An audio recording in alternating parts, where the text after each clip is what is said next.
everyone. Good morning. There you go. There you go. I really don't need the mic at all, ever. My name is Rolanda, and I am a professor at Niagara University. And today we have with us Dr. Antoinette Basualdo-Delmonico, and we have Mr. Gregg Croteau from UTEC. And they will give their own introductions in a few minutes. First of all, I want to thank Dr. Mary Collins for this invitation to be in this time slot to share with you all an important category of work and a special population that we think social work should spend a little bit more time and attention with and in. So we're going to go ahead and get started, but today we're going to be talking about meeting the complexity of economic security through workforce development strategies. So, looks like it's a little disorientated, but so I am from Niagara University. I am an associate professor of social work. I also serve as the endowed faculty director for the Rose Bentley Ostapenko Center for Race, Equity, and Mission. And I also serve as the director for our Vincentian Scholar Program, which is a service scholarship where young people make a decision to have a life of service while they're at the university. We also have, go ahead.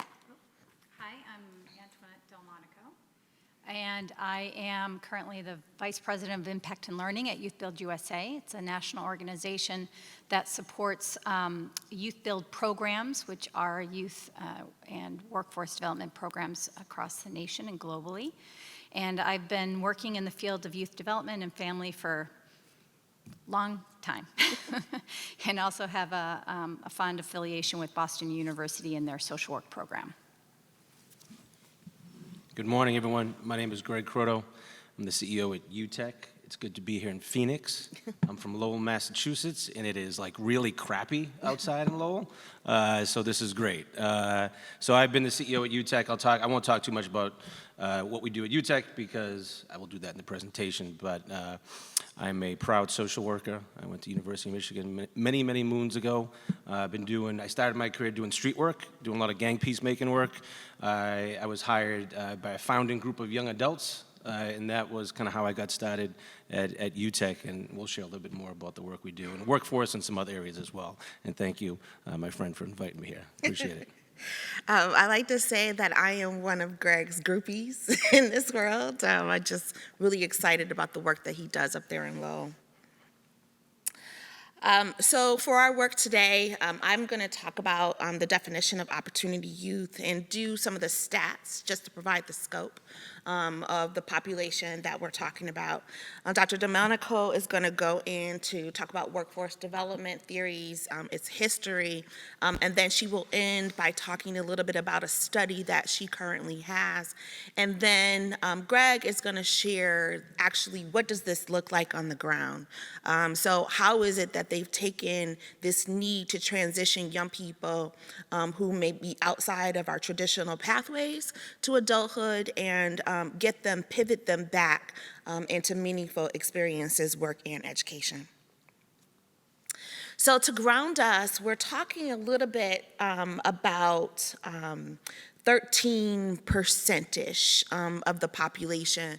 So typically the age range is 16 to 24 when we're talking about opportunity youth.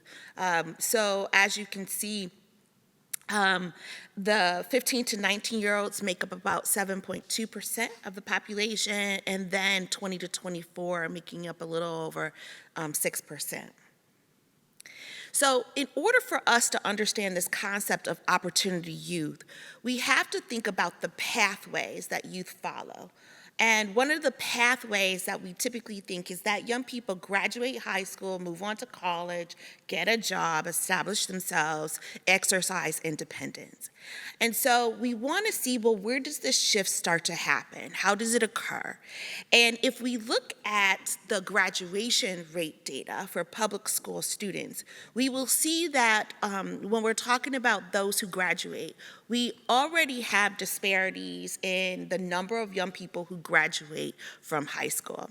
Now, this is national data, and so when you go and grab your own local data, you might see some very real differences. So for example, for where I live, the graduation rate for BIPOC students is only at 74%, right? So this is an important key indicator for us to be aware of in our own geographic regions, because it ultimately does dictate how young people transition into these adult experiences that will help them have independence. So if we see that there's disparities in those who graduate from high school, and then if we look at the traditional routes to college, we will then see that that disparity begins to grow, right? And so that gray number is the Asian population, and then the second number is white, and then blacks are that third line, and then finally we have Latinx students are the lower line. And so as you can see, right, of those who graduated high school, even though there was originally a smaller difference, the difference grows, right? The disparity begins to shift and move. So that means that young people are not in these pathways that allow them to gain the expertise, the knowledge, and the skills that will allow them to establish themselves as independent adults. So if we look at full college enrollment, this is where you will start to see how this widens very quickly. And so if you look at black, right, versus white, you will also, as well as Latinx, you will see that there's actually, we're losing young people from these pathways. So the numbers were already disparate, but as time has passed between 2010 and 2020, we're losing even more young people from these traditional pathways. Now, I'm going to pause for a second and tell you a little story. So right at the pandemic in February 2020, I was participating in a conference on Black college students in Western New York. And I was asked to come and be a part of the response group to the keynote speaker. And the keynote speaker was Mr. Roland Martin, who is pretty flavorful on on social media and on YouTube and all those, and even a guest speaker on traditional TV. And Roland Martin, who graduated college, right, says this thing. He says, you know what, I think we need to toss out this idea that young people, right, should go to college. It's a waste of their time. It's a waste of their money. And of course, I'm like, right? Like, you've got to be kidding me, right? Because ultimately what we're saying is if we take it out, if we take college out as a pathway to adulthood for BIPOC youth, because he's saying ultimately they're disinterested in this 4-year process, we ultimately are impacting their ability to accumulate wealth and income, right? And so we had a tug for tug, I'll never forget it, right? Trying to make sure that we recognize it's not about immediate gratification of an income, but ultimately we're talking about the ability to accumulate the assets that allow people to have meaningful lives. So, and then if we divide this up by gender, we'll see that those gaps are pretty significant when we start to look at 2 categories of gender, male and female. The numbers, again, remain lower for Black, for Latinx youth as compared to white youth. So then the pandemic happens, right? So the pandemic has transformed how it is that we think about serving people in community, partnering with them. Who is most vulnerable? Now, we knew these things before pandemic, but pandemic created a glaring show, an illumination of the deficits and injustices that many of the young people we work with are experiencing. And so college attendance and COVID-19 pandemic, when we look at who canceled attending college in fall 2021, the greatest number of young people who said that, so they originally were going to go, but then they canceled. Black young people and Latinx young people, right, had the greatest number who dropped out of this process, right? So the numbers were already, right, disparate. Now we have the pandemic, and it's even greater. So this problem of young people who are not accessing these pathways to independence it's greater, right, as a result of these 3 years that we've been in pandemic. So the one thing that I wanted to do is to show, so these numbers are coming from the Federal Reserve. So if we start to look at the implications of not being in these pathways, then we can see real numbers, what we're really talking about. And so when we look at how educational attainment actually impacts wealth, so you know wealth is the asset, so your bank account, less debt, right? Home acquisition, those kinds of things are your assets. Then we can see, look at the difference. The top number is if you have postgraduate education. So us living in the room, right? Those of us who are in this room right now, our ability to accumulate wealth is the greatest because of postgraduate education. But then if we start to look at GED and high school dropout rates, which is the orange line, wealth accumulation is only at $18,000 as compared to those of us who have this graduate education. We'll have close to $500 million, $5 million. I'm playing the lotto today. $500,000 of wealth. That's a pretty significant difference. So we just had a horrible blizzard in Buffalo. That's where I'm from. And the playback, the analysis of the blizzard is important because one thing that we learned is that the weather folks told us, get your groceries, a really bad storm is coming. Well, I could go to the store. I went to the store for myself, for my grandmother, got us what we needed to be in the house for days.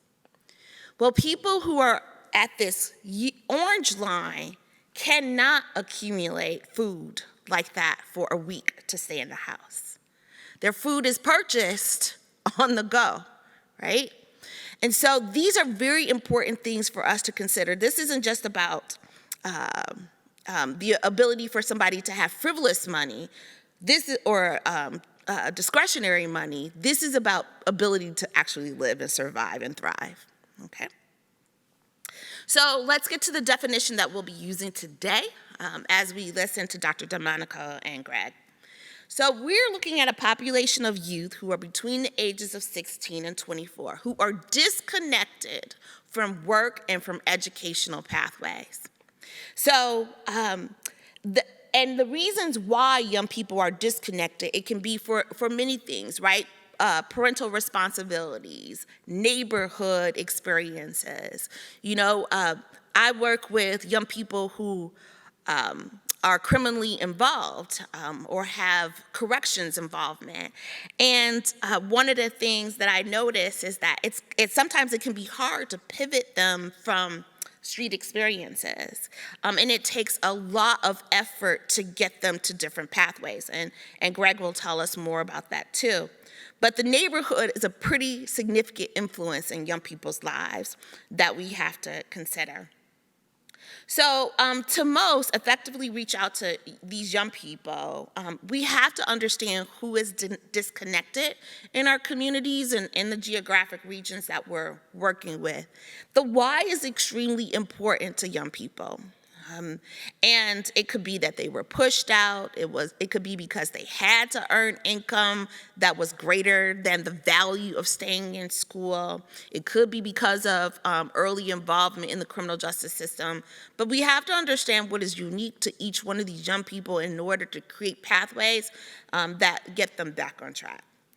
You know, for those of us who sit in spaces of youth development, it's extremely important that we also integrate into this concept of leadership. So not to see ourselves as service providers, but to see ourselves as opportunists who are interested in developing leadership and young people who are disconnected. And what programming and resources are currently available to individuals, parents, guardians, and organizations who work with Opportunity Youth? So what does the unemployment rate look like for these young people? It sits at a little over 8%, and with the greatest, ultimately, as with other age groups, the greatest unemployment rate happened during the early parts of the pandemic, which it reached a little over 27% of this population actually was outside of the work. So disconnected youth have negative impacts on future and labor market outcomes. So if in fact, right, young people delay their entrance into opportunities that help them build income, that is actually impacting their long-term future wealth acquisition. It also provides spaces where young people can become distracted by other opportunities that allow them to gain money because they need it. It also increases the chance, the likelihood of early childbearing, as well as emotional and health problems as a result of the stress that young people experience being disconnected from systems that allow to articulate future plans. And then it is a loss of human capital, right? Knowledge isn't gained, skills are not acquired, as well as other personal characteristics that help young people articulate their most authentic and best selves. So I'm going to end my section here by talking about why is it important to talk about disconnected or opportunity youth as compared to other youth who follow traditional pathways. So the body of literature that I've been following for a very long time now is this emerging adulthood literature, because I think it's pretty critical to how we think about who it is that we serve in these disconnected spaces. So Jeffrey Arnett is one of the founding scholars for this body of literature. And, you know, it's a unique body of literature because it looks at this idea that adulthood is not achievable in the ways in which we traditionally achieved adulthood. And so this concept of leaving home, getting married, and having children it's just not the pathway that most young people experience in this current century. So emerging adulthood allows for this space of exploration, right? This privileged space of exploration. Young people get to work on who they are and how they're becoming adults with a safety net. And when we think about disconnected youth, where is their safety net? And so if we do not do our best to create these spaces where young people also get this 18 to 29 age range to work on their independence, then we ultimately are creating additional disparate situations for this population of youth. So the goal of emerging adulthood is to become financially independent. So we were joking yesterday because one of our fellow faculty members from Boston University joked that that retirement wasn't quite in view until their child reached 26. Because they had to carry them, right, on their insurance. What a gift, right? What a gift that one's parent is saying, I'm going to defer my life, right, my life course, because I'm going to financially support you. I'm going to give you the space, right, to figure out who you're becoming. Well, our disconnected youth need those spaces too. Right? They need that opportunity to become financially independent But it looks like for most of these youth, it will be through some kind of organization. So in sum, the EA is looking at identity exploration, right? So not just this idea of work, but who are you? What are your values? What's your mission in life? What's your purpose? It's looking at this idea of instability, love and work, and this sense of groundedness by where you are and who you interact with. What is your focus and who do you want to oblige yourself to? How do you want your life to go? You're not quite an adult, but you're no longer a child. So you're looking for an opportunity to experience and practice what does it mean to be an adult. And then hopefully we're creating, during this time range, an opportunity for young people to become optimistic about what life has in store for them. One of the reasons why young people stay involved, I think, is sometimes in street life, is because that sense of hope is gone, right? It's no longer there. My purpose, my plan, my future is no longer there. And it's one of the things that I've listened to young people talk about, that they have no future and they only have that moment. So what are we doing in our organizations to shift and to give young people opportunities to see themselves in a different place, even though their neighborhood, their parental experiences may not be what other young people are experiencing? So parents are providing financial support. They're providing debt-free experiences, right? I mean, I have plenty of friends whose parents took out those Parent Plus loans, and they walked away with college with no loans. Parents are encouraging young people not to use credit cards and to accumulate debt, to save their money, and ultimately that means that they have very little risk, right, that they're experiencing as they become adults. Well, this isn't the same for those young people that we want to talk about today, which are those disconnected and opportunity youth. So I'll turn it over to Dr. Delmonico.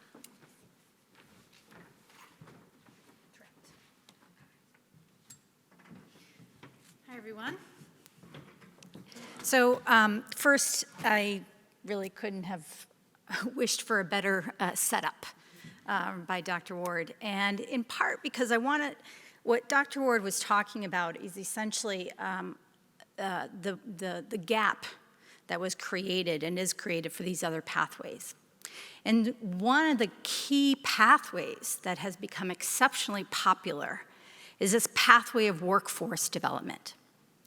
And so we know that some work by Jacobs and Hawley early in the 2000s, sort of weird to say early 2000s now, but they wrote a paper about this term workforce development that was gaining a lot of popularity at the time.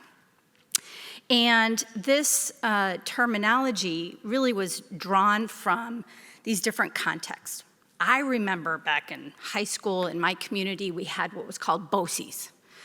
This occupational vocational education, a county or city, would gather the resources to be able to offer these additional secondary vocational educational pathways. There was also a focus federally and publicly, with public funds around this public assistance support, this welfare to work, a workforce development at the time, and also regional economic development focused on job trainings. And so Jacobs and Hawley's talk about that there was an interest and a global interest in describing the fields of these fields of focus around learning to work and the learning for work. And Jacobs and Hawley talk about sort of some drivers of that, this globalization, shifts in technology, new economies, new types of jobs that required additional training, political shifts where they talk about various stakeholders that were now more invested. So partnerships between employers and businesses and private industry in addition to public sources.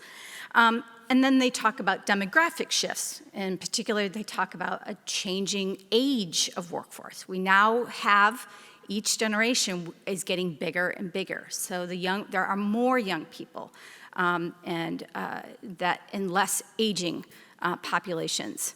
So all of these things really created what Jacobs and Hawley talk about is a programmatic need across multiple societal needs. So you have, many different areas of both individual, community level, institutional level needs, and the concept of workforce development sort of tapped into and fed all of that. So we then see how this concept of workforce development then becomes institutionalized in a way, right? It becomes legislated.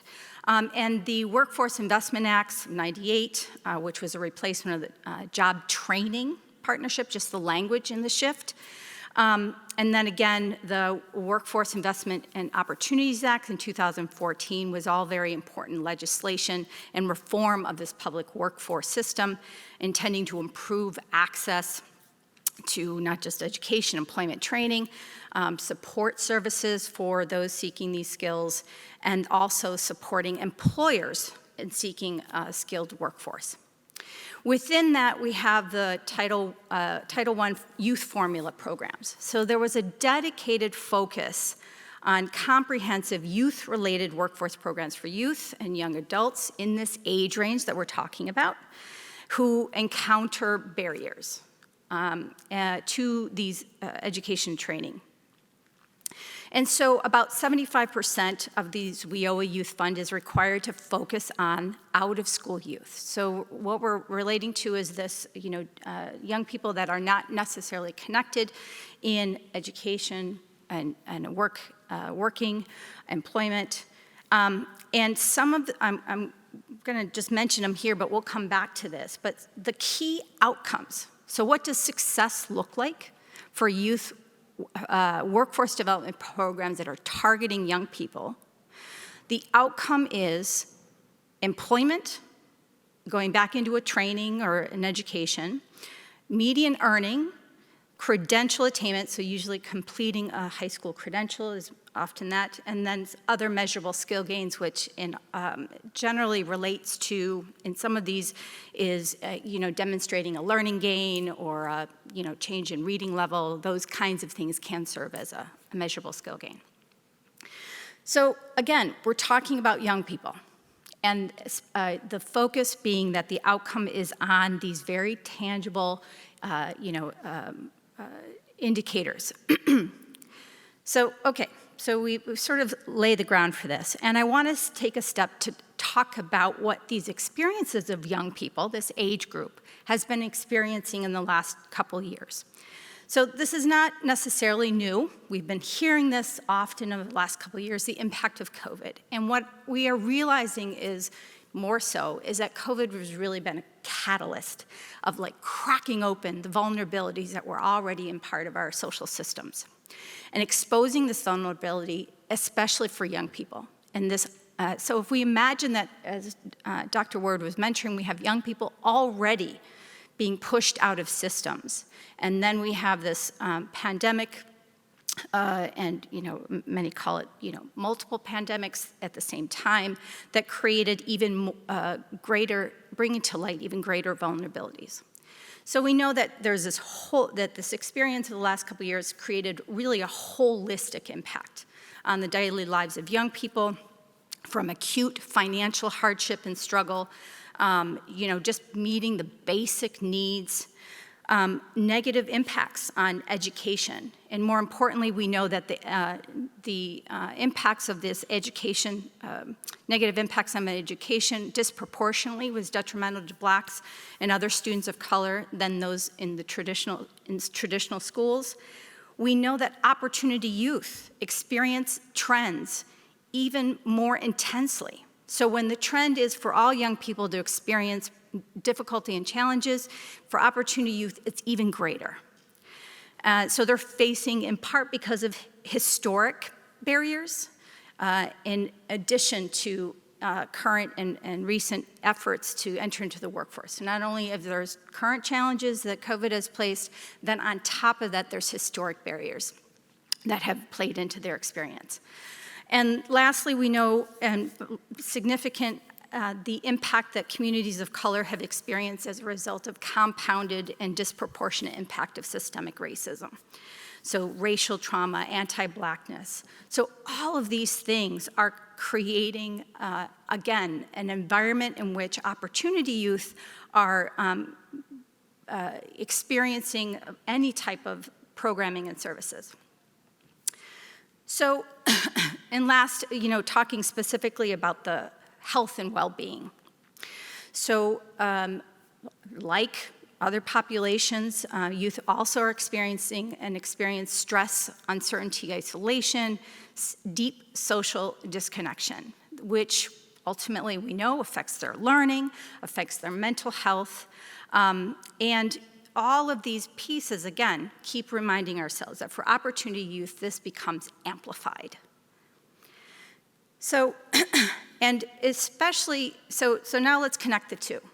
When we think about this population of young people being sought out for workforce development programs, and when workforce development programs aren't equipped and aren't prepared and aren't designed to support certain of these needs, as we saw in one study, that most of the youth employment programs reported that their youth couldn't access mental health supports in their community that they needed, and that the programs themselves didn't have connections, didn't have partnerships, weren't prepared, weren't ready in that way.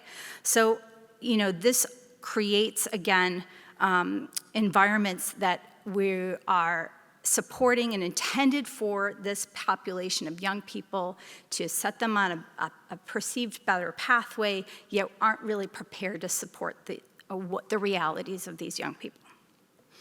So sorry, I'm missing.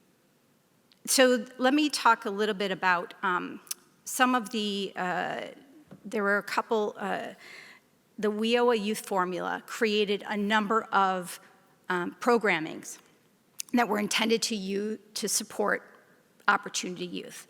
These opportunities included things like Job Corps, included things like an apprenticeship program, included programming such as reentry support.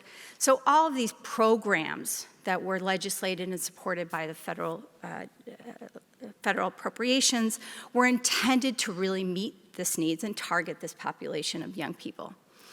And when I looked at the definitions of describe these programs, the focus becomes helping train, prepare young people for the workforce, give them the skills they need, and nearly none of them focused on anything about the youth themselves and the developmental needs that Dr. Ward sort of reflected on, except for one, which is the one I'm gonna talk about.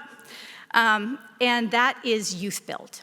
So YouthBuild is a youth development program model that was, through the efforts of its founder, Dorothy Stoneham, and advocacy work, was adopted by as a federal evidence-based program model that is supported by youth programming dollars at the federal appropriation level.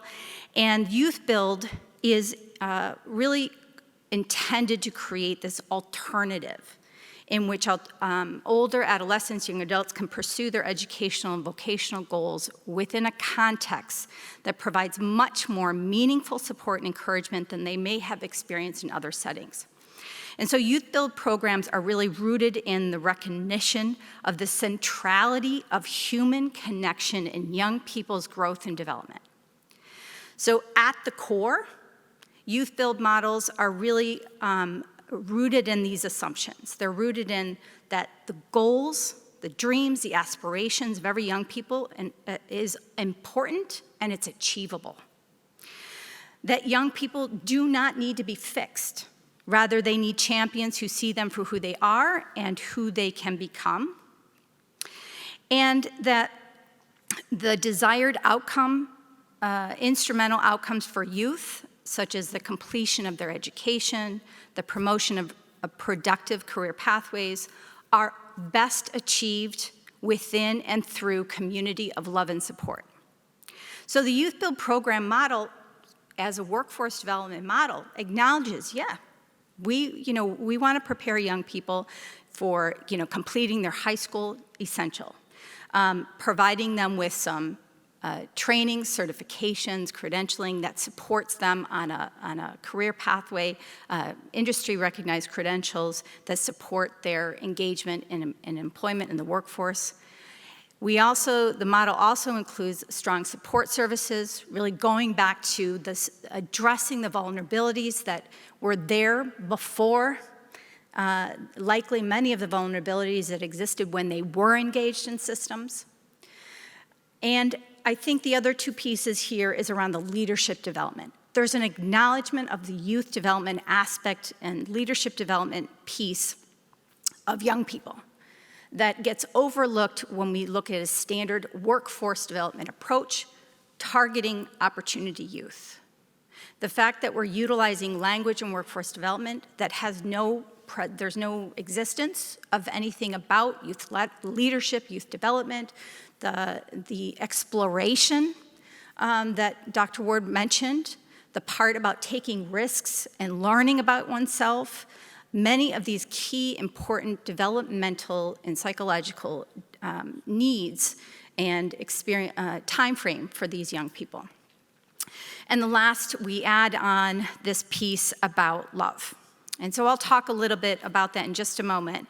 But we really, again, thinking about how, when we talk about workforce development, that we cannot approach workforce development for all age range to be the same. As we do in other programming, and as we know as social workers, that human development is vast and diverse in its ways, and that we have to apply approaches and programming to reach outcome that's targeted and centralized on those youth development understandings. So I'm going to talk just real briefly, and then I'll pass it along. But so one of the pieces that we've been focusing on at YouthBuild and the YouthBuild program model is about centering youth. So we talk about youth workforce development programs. So we really want to talk about the centering youth in that. So YouthBuild program approach is rooted in the self-determination theory. We believe that Ryan and Desi mentioned how self-determination theory is really about satisfying this young person's psychological needs for relatedness, autonomy, and competence. And so if we believe that every young person possesses this potential to become a community leader and should have the opportunities to reach their full potential, then we need to bring in sort of this love. We need to bring in love and respect, partnering with young people to sort of build those skills and characters that they need that strengthen their lifelong learning, their livelihood, and their leadership. And so we create and we focus on this YouthBuild culture. Much of the research that's been done on YouthBuild, there's always in conversations with young people that have exited the program, one of the common things that they walk away with is YouthBuild has been a family. Staff cared about me. I trusted them. They trusted me. And what we often find is that young people will come back. Even if things didn't work out and they left the program, even if they didn't complete and didn't indicate they didn't meet those outcomes, they often would return with other successes or return for other resources, demonstrating that they're gaining some of that human capital that's needed from gathering other networks around them and seeing the values in that. So some of our approach is really about meeting these psychological needs of young people developmentally. And so through fostering, we aim to meet relatedness through fostering a sense of belonging, by respecting young people through supporting their autonomous decision-making, and by holding high expectations for young people. And so through this, plus what we call love, we aim to really provide young people with the environment that they need to do that exploration, to take those risks, to really take advantage of that privileged experience developmentally that other pathways may often offer and expect, to be able to ensure that those privileges are also part of their pathway in their human development. So in the coming year, a colleague of mine, Dr. Renee Spencer, and myself are going to be embarking on some research around what this love is. And so through the support of the John Templeton Foundation, we're going to be, in the next couple of years, embarking on some research looking specifically at what this means in this youth and workforce development model. And so in particularly, we are going to be unpacking a little bit about that environment.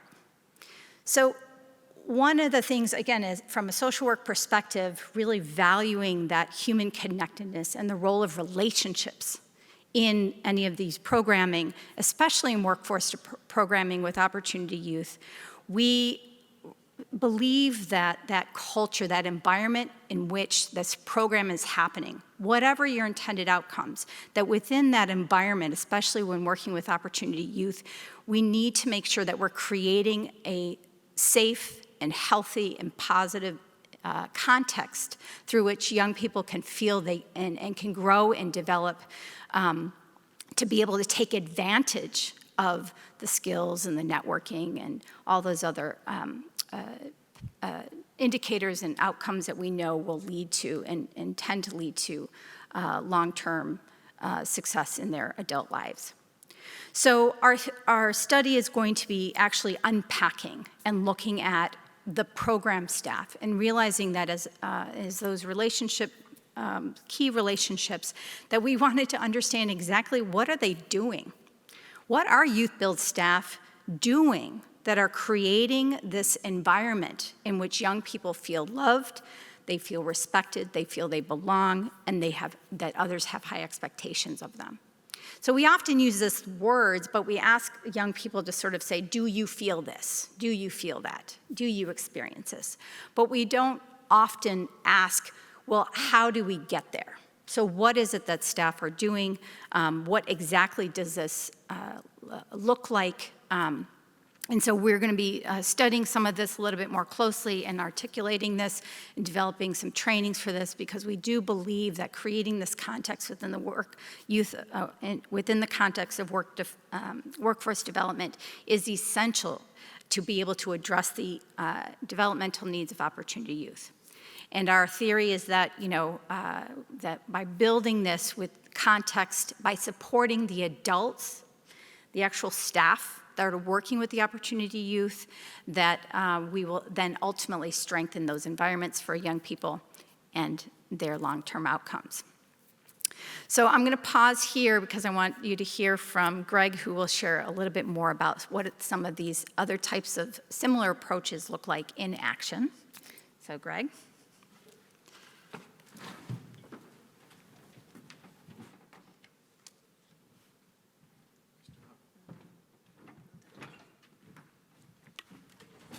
Good morning. And it's excellent to be here with Antonia and YouthBuild. If you don't know about YouthBuild, they do amazing work. And there's lots of different programs that kind of fit different target populations. And I always think like there's, you need probably 99 different UTECs and YouthBuilds in just one community sometimes. So again, my name is Gregg. Good to be here. Normally we do stuff in like circles. So my instinct is to like clear everything out and do a circle, but I'm not going to do that.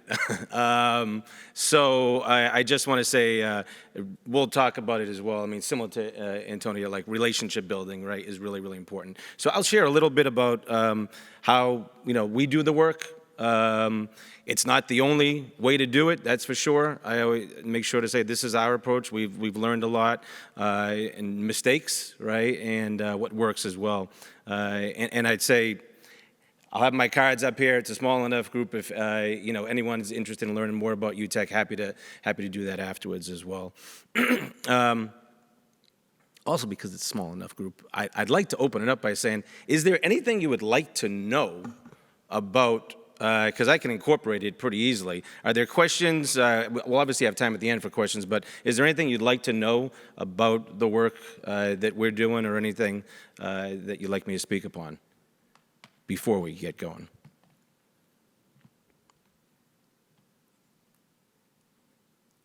All right, that makes it really easy then. Really easy. I have a question. So you're like, oh my God, this guy's going to talk to us now. So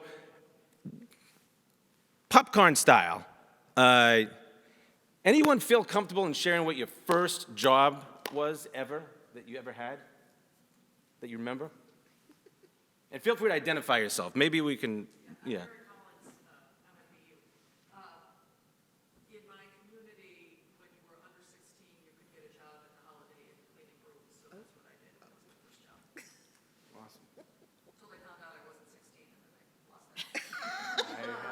Similar experience. Anyone else from over here? Worked in a lampshade factory. Huh. All right. And how old were you when you first started? 15. Yeah. But I don't know if you count babysitting, which started way earlier. Absolutely. Anyone else?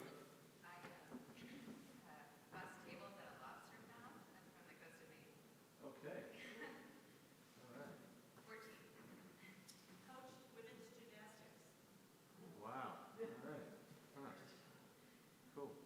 My first job was, so I work in Lowell, which is a little bit northwest of Boston. We're the fourth largest city in Massachusetts. I'm originally from Revere, which is right next to East Boston. If there's one thing folks known for Revere, it's like their very accentuated accent, which I'm very disappointed because I've lost it over the years. But I'm from Revere, and my first job was, very proudly, I was at the Revere Recycling Redemption Center. And so I was on actually a platform just like this, and my job was to sort the Pepsi cans from the Sprite cans. I think I was 15. I like to say I had a philosophical difference with my supervisor. And I remember he just handed me an envelope of cash and was like, go ahead, kid, get out of here. And that was my first job. And I bring that up to say, when we think about our first jobs, at that point, nothing against the recycling redemption field as it stands, but that was not necessarily where I was going to go, right? And I think when you think back, for the young adults that we work with, their first job, their first training program, I would argue, doesn't necessarily mean where they have to go, right? And I think, I appreciate, Antoinette mentioned, like, if there's one takeaway I would share in terms of this work is, for us, it's more than a job, it's more than a training program, it's more than one career path. And that's because of who we're serving, right? There may be some other young adults that they're very motivated, they have all the social support networks that they have, and they can go in and they can get you can look at industries, they're in demand, and you can tailor it, and bam, they're off to the races. But I think what we've learned is, because we've tried different things, and we still have fields, right? We have culinary, we have woodworking, we have mattress recycling, and young adults will get the expertise if they want to pursue that, but far more importantly, they'll get the day-to-day kind of habits, right, that hopefully of just showing up that will, I think, as everyone knows in terms of research, that's really what the employers are looking for. So I'll talk a little bit about that. Normally when we chat about UTEC, I'll try to have young adults here, so we don't have young adults here, but I'll share a short video as well.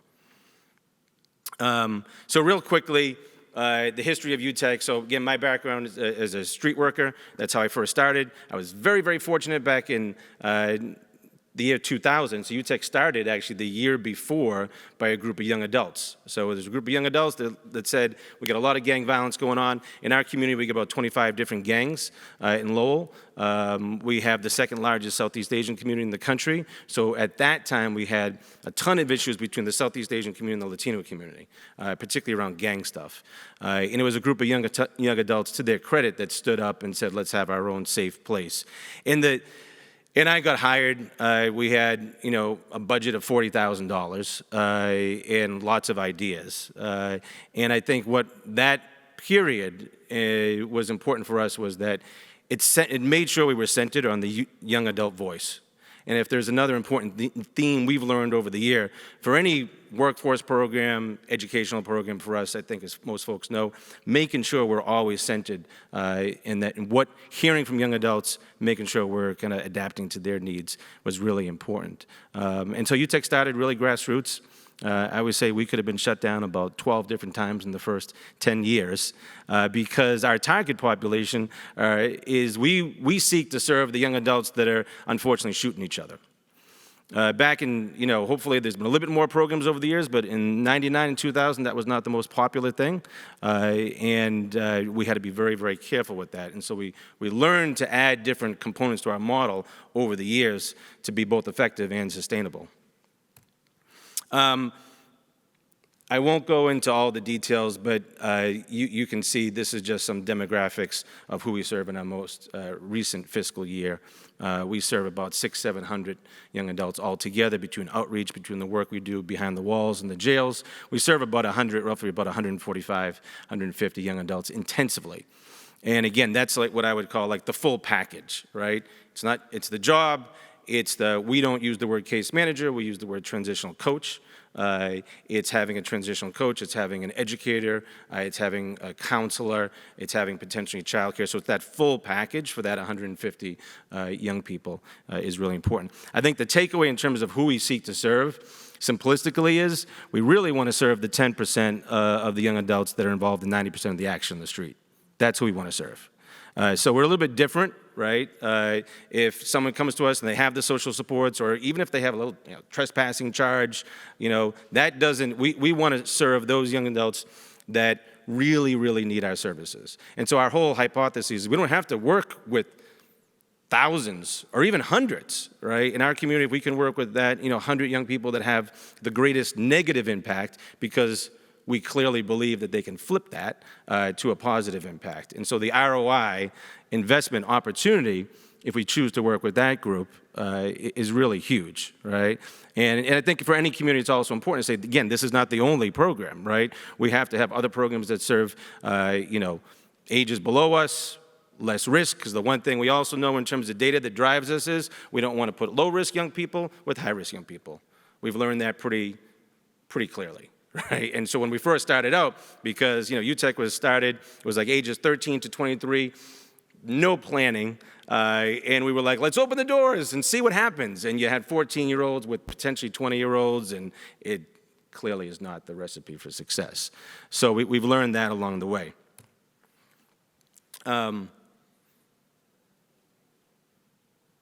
The other thing we've learned is motivation is not an entrance criteria for us.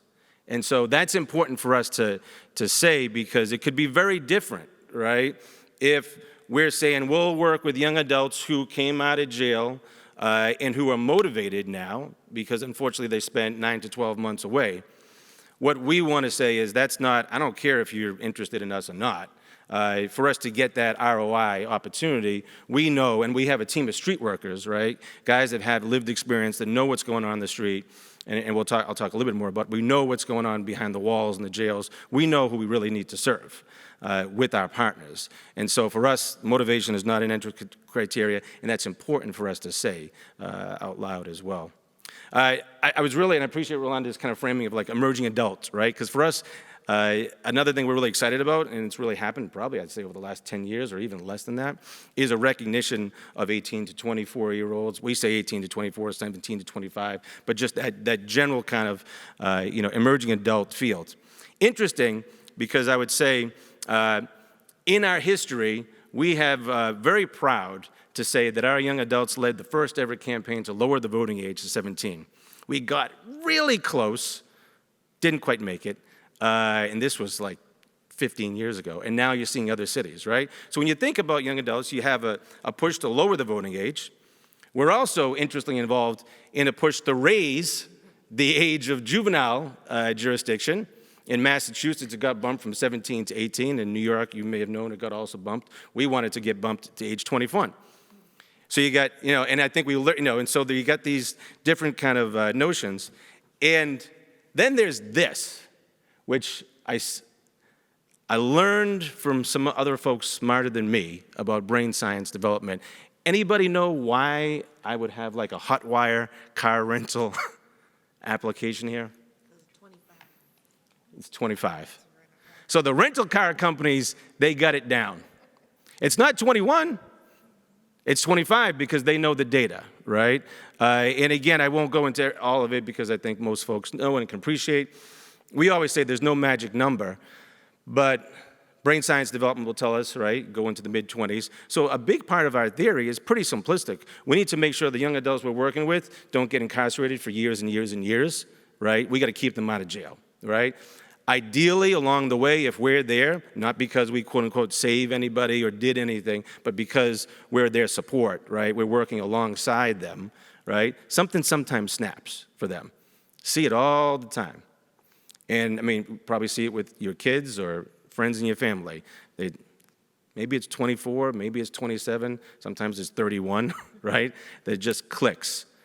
But they have that cushion to do that because they're not incarcerated, they're not dealing with, street violence and all these other things that could totally take you off a different path. So we're aware of these principles. All right, if it's okay, I'm gonna try to show a quick video, if that's okay. Let me see. Got it? I'll let you. Thank you. No, I think it's here. This it? Yeah, and, I don't have my glasses. okay, yeah, no, I get it, thank you. As you probably saw, I just came in, so I was rushing, I was a little late. So this, the video that I had didn't work, but this is another video. It's a little bit older, but it's still, for the most part. We'll give you a little glimpse about what we do, if this works. My older brother got arrested and did 7 years when I was... Oh, it doesn't have the, I gotta switch it to the, thank you. see if we can get it. There it goes.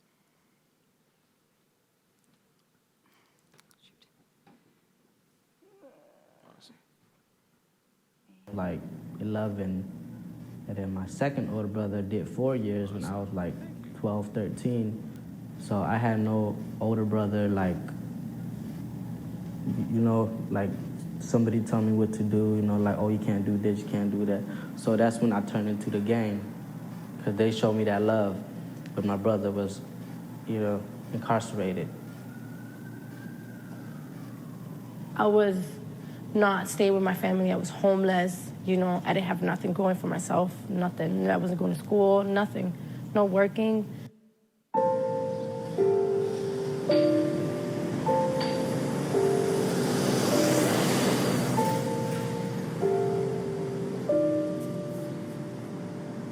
So UTEC was started by young people, a youth-led movement back in 1999. And today, we talk about our model in the sense of multiple paths, multiple chances, multiple years.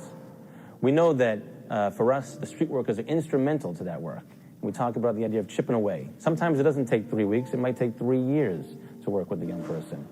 But for us, we're driving young people to the outcomes they desire, from decreased criminal involvement to increased educational attainment. And it all begins with chipping away, being there at that right time when a young person is ready to make the change they set. They're out there in the neighborhoods, in the parks, the streets, working with young people where young people are, like at their comfort zone. And so they're meeting with them. That's usually where young people first meet UTEC. And so they're offering all the young people options, they're helping them out with resources, and just connecting them to what UTEC has. A lot of our young people are used to wearing a mask. It's a hard exterior they show to the outside world. It's a defense mechanism. But when they're inside the building, when they have the support of staff and they're pushed to really get outside their comfort zone, they take that mask off. And it's unfortunate the community doesn't always get to see that. But when they're inside the building, the transformative work that we do is really helping them take that mask off. People make healthy decisions because they have a sense of purpose and they have a sense of future. I think it all clicks for a young person when they can see themselves 10 years from now, 20 years from now, 30 years from now, living a healthy, productive life. you know, I got to better myself for my son, because I don't want my son growing up in that environment and want to be a gangbanger too, you know. It opens my eyes a lot, because there's some people that don't know, like, you know, hanging out for teens is a big thing. It's like, parents don't let me go out, why? You know, and not knowing that just like UTEC to reflect on that. Like, if you feel like you want to do something, you know, they put you to do something positive and not having to do something negative that's going to get you more into a deeper hole. I went up there with my friends, but I originally want to say it was the staffs that made it so welcoming that, you know, I wanted to come and I wanted to do all these things. You know, I saw that there was something good there. The thing that motivates me to come to UTEC is I want to better up my life. So, you know, this workforce program is the best thing that could help me to get into other jobs and other opportunities. But I'm proud of myself, because till this day, I dropped out of school at 12 years old, but I'm getting my GED, you know? That's like a big up for me. Even though I dropped out at 12, had no education for 4 or 5 years, I went to that GED room and showed them that I still got it, you know? I'm not gonna let nobody put me down, anything put me down. I'm just gonna move forward and just put my eyes in the skies, you know? Reach for the top.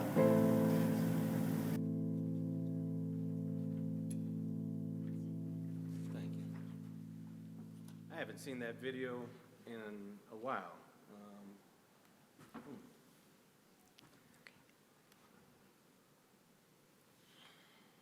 Thank you. So, yeah, you know, I think the model for us, you know, over time. Have you heard of life insurance with living benefits? It's those car rental companies, they're back. That's where you got it from. Sorry, the autoplay. That's all right. Thank you. There we go.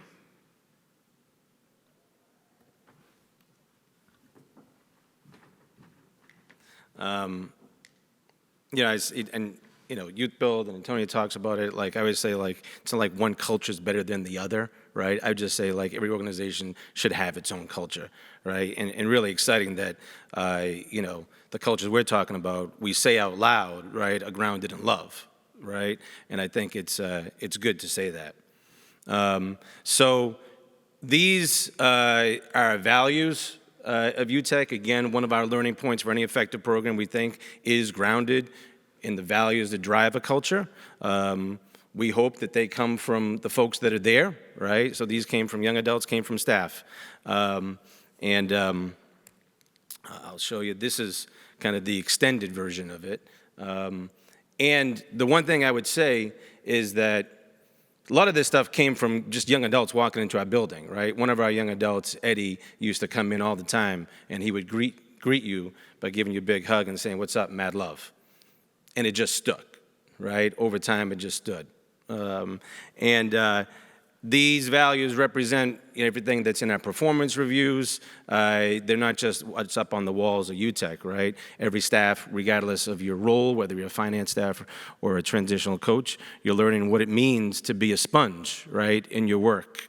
You're learning about assuming goodness, knowing that the young adults, when they walk in, and this is another thing we've always, we try to make sure everyone remembers in our work, is that our young adults should be rightfully distrusting the staff when they walk into UTEC. And they should still distrust the staff weeks and weeks down the line, because unfortunately there have been other programs, other people in their lives that may have said, "I'll be there," and they haven't. And so it is a very, for me, natural protective factor to have that kind of healthy skepticism. But if we all, as we say, if we kind of continue with the chipping away and assuming goodness combo at all times, that's when ideally we get to drive to change. I won't go a ton into all the details of outcomes, because again, I'm happy to chat in more detail, and I want to make sure we have room for Q&A. But our core outcome is reducing recidivism, right? And then it's education and it's employment. And I think hopefully folks can appreciate that's because we got to keep our young adults out of the court system and out of the jails for them to move forward on their educational, on their employment. And so that's for us huge. So we've been averaging about 13 to 15% recidivism, and that's actually over, it's usually now a 2-year period. When you look in Massachusetts, so young adults, this age bracket that we're talking about, 18 to 25, represent, out of any demographic, the largest that's incarcerated and the highest recidivism rate. The state of Massachusetts went through a big criminal justice reform process. They did a bunch of data, did a deep dive, and through that, I think, came up things that a lot of folks knew, right? And the latest data is that 52% of every young adult that gets arrested, that gets incarcerated, 52% after 1 year will get rearraigned. And if you stretch that out over 3 years, it's actually 76%. Right? So basically 3 out of 4 young people, right, over a 3-year period who are going usually to county jail, right, are getting rearraigned. And so we believe that we can do much, much better than that. And so that's why we focus on recidivism as a big piece of it. And so our model, and I'll share a little bit about the model, again, under the theme of, I'll talk about the role of our social enterprises play, but just, a big theme, again, for us is it's more than a job, it's got to be a package. Right, if we're going to work with this group of young adults. Again, there are some young adults that maybe just need a job. And if anyone here works for the DOL, I got nothing against you personally, but I wish over time, right, we have more recognition of this very specific population because it drives grants. We could apply for, we don't apply for Department of Labor funding. Right, WIOA funding or that type of thing, because for us, we believe it would shift us to a different population, that we could get to those outcomes quicker that's needed because of the grants, right? We believe you need a much longer on-ramp and you need to have outcomes that aren't just related to vocational training, right? And I think there's been some advancements around that, and I think hopefully appreciation for that, but that's really big for us to continue to say there's got to be a wide spectrum. So our street workers, so we have a team, so to get to our outcomes, our street workers go on the street. We have a team that really makes sure that they know who the shot callers are. We do a lot of gang peacemaking. We bring rival gang members together, all right? Because that's a way to hopefully also make engagement to bring them into UTEC, but also to have the ability of violence reduction on the streets. And whenever there's a shooting, unfortunately, we'll mobilize, right? Because we also recognize this as a public health, and you have to have a counter message every time there's a message of a shooting, right? And so you'll see this is just one of, unfortunately, many. We also do a lot of work, and this has really kind of grown over the past 5 or 6 years in the correctional facilities. So we really think about what are those windows to engage the young person, and for us it's on the street, and unfortunately it's also in the jail, and sometimes, unfortunately, it's at the funeral home. Right? We have to be there when we lose a young person. So the role of a street worker is really, really difficult. You can imagine when you talk to a young person, you keep chipping away. Hey, do you want to get involved in UTEC? Hey, do you want to leave the streets behind you? You got to be prepared for 89 no's, right? But continue to keep coming back. And when we think about this value of mad love, for us, if you talk to a different staff people at UTEC, mad love would probably mean different things. But I think it means no matter what's happening out in the street, right, UTEC is that place that's going to accept you no matter what for an extended period of time, right? We don't actually just stop at the age 25. And so for us, mad love really looks like when Carlos, our street worker, is visiting, a family who just lost, their son, because he also knows that he's building a relationship and building a support with that larger family, and that's going to, have impact for years and years to come. So our street workers go on the street. When young people come into our work, in terms of the workforce side of things, we provide, free high school equivalency preparation, and we do all of that work. We have our transitional coaches, which again, because one of our staff very astutely told us years and years ago, let's not refer to young people as cases. And so we have used the term transitional coach. We use the term life portfolios rather than cases. And so that the street worker will kind of hand off to a transitional coach. They'll be in that person's life no matter what to make sure any of the obstacles that may pop up, whether it's I need assistance at court, whether I need assistance on housing, they're there. And then young people come into UTEC, and a big part of our work has evolved around knowing that our young people were having difficulty getting their own jobs, right, because of the criminal backgrounds they had, we had to get into the business of also being a workforce creator, right? Similar to YouthBuild, right, in the sense we had to do that. We call our businesses social enterprises because the bottom line is not necessarily revenue, although we strive and have a really, really good track record over the past couple of years because we want to run legitimate businesses. But our bottom line is reducing recidivism rather than revenue generation. And so we have woodworking, mattress, food. When we think about the workforce side of things for our social enterprises, these are the key ingredients for us. All right, we got to be able to have a line of sight supervision.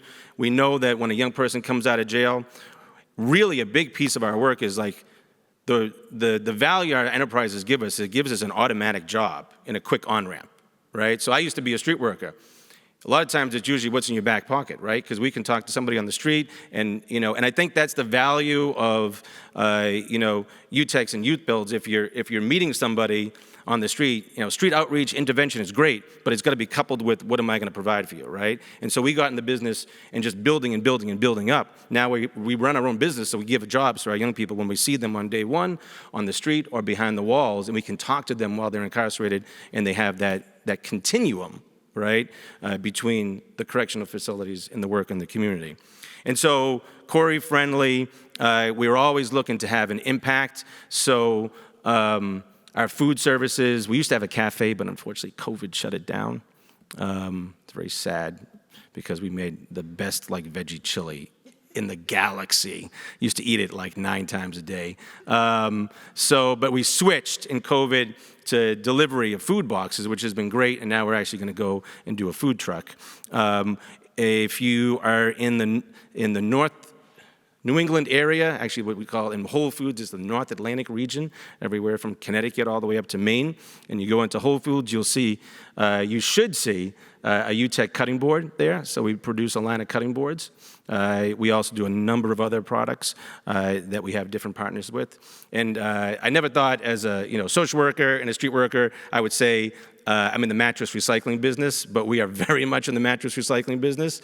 And again, won't go into all the details. I will say our mattress recycling and our food are totally separated. So there's no co-mingling between the two. But it's, again, it's an industry that's growing. In Massachusetts, the law just changed, so you can't actually recycle, you can't actually dispose of mattresses, and so you have to recycle them. And so we're now positioned, we're going through 30,000 mattresses a year.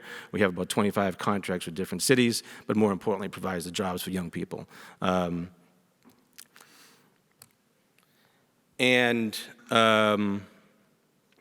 actually this was actually I won't show it now, but there was our NPR did a story on our mattress recycling program.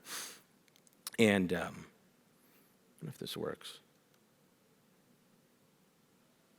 Oh, no, it doesn't. Oh.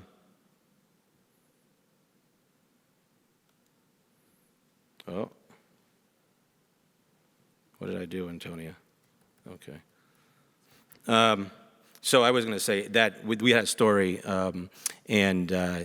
it's very interesting because it talks about the role of social enterprises as a field. And we're really interested in this, right? When we're talking about workforce training, we're really interested in a recognition of the field of social enterprises, right?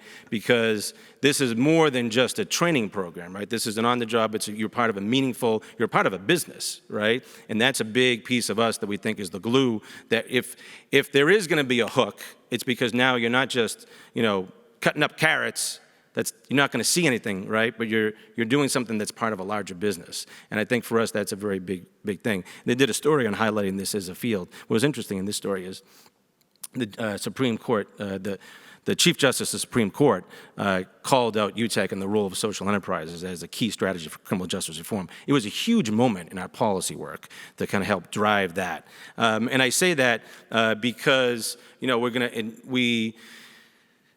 we look at every opportunity within our work to also from a policy lens. And so, right now, one of the other pieces I would highlight is our 2-gen approach, right? And so for us, we're doing our work, on the street, behind the walls, within the social enterprises. But then we also say, we know that this is kind of some intergenerational work that's an opportunity for us. And so when we looked at the barriers that our young people faced, usually, and we do surveys on a regular basis, no surprise, court involvement, gang involvement, substance abuse, mental health, all major obstacles. One of the other ones that were top on the list has always been childcare. And so simply at one level, a barrier for our young parents coming to UTEC, right, and feeling comfortable to come to UTEC. And so we decided to create our own childcare program. We made a big investment to say if you're going to be a part of UTEC, we'll provide it free. So it's a significant expense. It's about another $30,000 a year, but really, really important for us because as we move forward with that, we realize that there's a huge opportunity here to do more than quote unquote, the provision of childcare, right? We can align, everything from family engagement, parenting, childcare, the schedule. So for us, when we think about, that theme again of mad love, right? Mad love for us is like when Felicia, who's here holding up, her daughter, she drops her daughter off, and then because we have a two-gen approach and everything's aligned, everything from the schedule, Felicia can go and see Elena, our counselor, right next door. All right? And that's really, really important for us to line all that up. Before I kind of close out, I will just say that policy making has become a big piece of our work. So this here, one of our first campaigns was to lower the voting age to 17. One of our most recent campaigns was to help enact new legislation in the state of Massachusetts to truly expunge juvenile records. And if and there's actually a really clear direct link with that campaign and workforce, right, and pathways, right, because clearly, you're talking now, before the legislation, now within 7 years, if you don't have anything else on your record, it gets wiped out. But that had been a huge obstacle for young adults to get employment. And so you're doing all this training, you have all this, but you're still getting, you're running right into the wall. I thought an interesting example of this actually came from a study that MIT did, a research study of expungement as a mental health issue. So they actually did a research study for us, and I thought, it was a great way to look at the intersection of like research and policy with our work, right? We leveraged that study immensely, and very proud to say expungement is now passed twice in the past 5 years. It never existed, and when folks think about, it's a juvenile record, it's sealed, it's actually not. And so we were able to get 2 different versions of legislation, and it was a great example of using research and policy piece to leverage that, because people didn't really see that sometimes as a mental health issue in addition to an employment issue as well. And so we get our young adults involved in all sorts of advocacy. It's actually now one of our quote-unquote social enterprises. So in addition to going into the culinary route and the woodworking route, you can actually go into an organizing route, because we really believe it's truly important for young people to share their story on their own terms. And so for, when a young person goes into the State House, I had a young person named Tajay go into the State House a few weeks ago, and he met with the chair of the Ways and Means and talked to him about the value of a new line item around probation. It wasn't just him going in like in a tokenized way. This is a young person who knew exactly what Ways and Means meant, had been a part of the strategy from day one, and left there saying, we need to come back. We need to meet with the House side of things as a result. So we make sure that our young people engage in that, because we know those are also transferable skills. So even if they're not moving forward in policy making, how you share your story can also be directly relevant to when you go for a housing interview as well. We're going to close it out. Yeah, close it out. All right. Ask some questions. All right. All right. And I will close it out. I will just say this. Oh, is my thing? No. It hasn't been working. Oh. The slides. Oh, it's all right. I'm like looking at the slides here, and then I'm realizing they're not showing there. So I just say thank you. Again, happy to, I'll leave my information here, and happy to share more about UTEC. So thank you all. Appreciate it.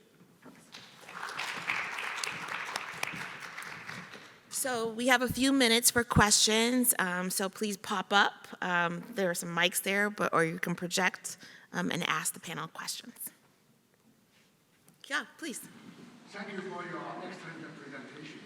The framework and the program you shared with us are excellent. My question is about the UTEC program. I think that's a great program. I'm wondering how much information or evidence we know about the effectiveness of the treatment. Has anyone conducted such as a randomized clinical trial or quasi-experimental design to sort out the selection biases and to show the treatment effectiveness? Yeah, great. Thank you. I appreciate that.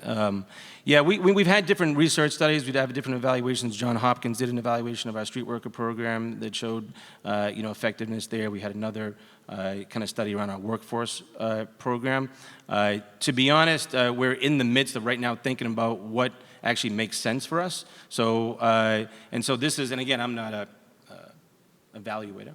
But we've talked to a few, and what we landed on was we were looking at the idea of doing RCT. The challenge for that was we felt as though we could serve every single young person in our target population, right? So and this was, for us a challenge with the way that the evaluation was kind of being looked at in terms of an RCT as like the gold standard, because we didn't want to be forced. There was no way we were going to be allowing our street workers to say no to some young people to be a part of a random control sample when my street workers would punch me. Because rightfully so, right, to turn someone away when we knew we could serve everybody. So again, it's a challenge for us in that sense, because we are also, our vision for scale isn't to go across the country, it's to basically saturate one very central community. So, but we're looking to see what's that most rigorous study right now that can do that, so thank you. And just, I think for a person who teaches research methods, right, your question is important, but Gregg's answer is even more important. Because for us as social workers, ethically, we have to make choices about what do we want to, say is generalizable, but yet still young people who are extremely vulnerable, right, may be impacted by not having participation in that actual intervention. So I think that was a great teachable lesson right there. I don't know if this is even Oh, on. okay. So I'm just going to try to talk. Yeah, Thank you so much. I really appreciate it. This is an area that's very dear to me. This is what I research, and so I really appreciate all of you presenting. One of the things that I wanted to say, and I'm sorry because I have to go present in just a minute, but thinking about this complex economic security bit, one of the things that I find when I'm talking to youth workforce development, the youth in them, right, the providers, and even just looking at, just some of the data that comes out of the programs is, for youth to participate in programs, as you've already noted, it has to be worth their while. And when we think about some of the stipends that are offered or some of the wages that are offered for that paid work experience, they're not really livable wages. And so I think about, just some thoughts or some ideas you had, or maybe you've seen ways that's been built in to where that there's some sort of better economic stability while they're participating so that they can participate and fully engage and then get on sort of that career path to, right, increasing those wages as they move up. So I hope that makes sense, but I just wondered if you would be able to speak to that at all. So I think my first sort of some of the things that are coming to mind is that I really think it's about young person specific. Because I do think that some young people, so in the YouthBuild program model, there is a stipend. And one of the things that we're hearing from the field is that their programs are finding themselves competing, right, with other employment pieces. So I think that, really being attentive and trying to connect young people to other support systems that can make sure that some of their basic needs are met.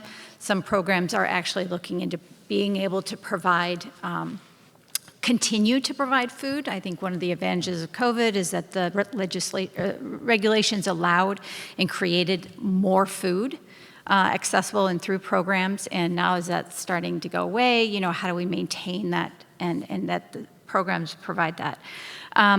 So I think that is, and it's a challenging balance to, again, allow young people the privilege of exploring and not having to make decisions in that way. And we also have young people that are doing both. They're working outside in a wage, and they're participating in the program. And I think that the other piece is that young people, what we have found sometimes is that young people, sometimes the money is not the incentive to stay in the program.